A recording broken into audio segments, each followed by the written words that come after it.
Everybody, Coach Paul here. I just want to. I was talking to a coach, and it's just a really good conversation that I just wanted to share. He was talking that all coaches aren't built equally. Some coaches are built for development, and some coaches just know how to put players in good situations to expose what that player does best.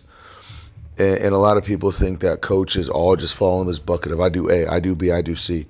I know in college they have a recruiting coach. They have a coach that's responsible for X's and O's. They have a coach that's responsible for the other team and scouting reports. They have a player development coach. They have the head coach who manages everybody. But the thing is, though, like not all coaches are built the same way. We all don't have the same skill set. It's not, oh, well, I'm a coach, I do everything and everything all at once. So one of the things you can do as a parent or as a player when you're coming up through a system is just taking a step back and realizing who is the head coach. Is the head coach someone that's going to develop you?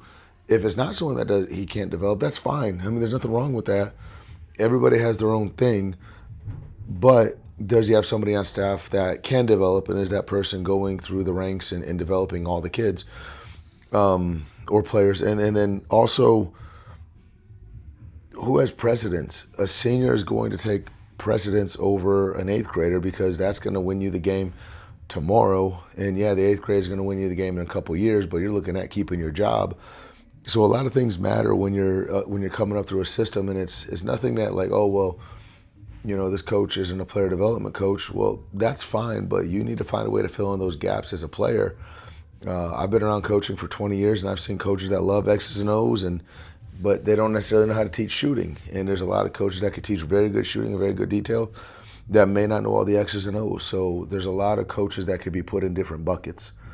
And so when you're coming up as a player, and especially as a parent, you need to start recognizing who's doing what. I know for me specifically, I'm pretty good at X's and O's, and I'm pretty good at recognizing things on the court, but I have no strength in conditioning. Like, that's just not who I am as a coach. It's nothing I really specialized in. So for me, I could be pretty mediocre at everything, or I could be really good at player development. I could be good at teaching shooting. I could be good at teaching footwork. I could also know the X's and O's, but strength and conditioning is not something that I really specialize on. I know as the little details of the press and the press break are not something that I find that I really strive at doing, but I enjoy plays. I enjoy putting people in position, but player development is really where I hit home. So just think about that as you're coaching, as you're coming up. Who is your coach? What do they do well? What do they do poorly? And if it's a coach that has a lot of connections that could get you somewhere, that's probably somebody you want to play for.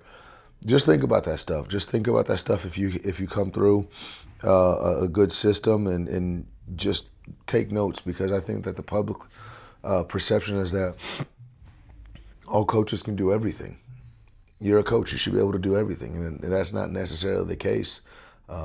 Every coach I've worked for, I've learned something different for. I've learned something special from every single coach that I work for, and hopefully players and coaches that work for me are also picking up on those little things that I do better, and also the things I don't do better at.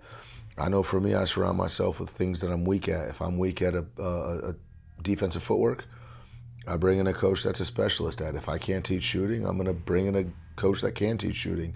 And that's where you get a really well-rounded staff.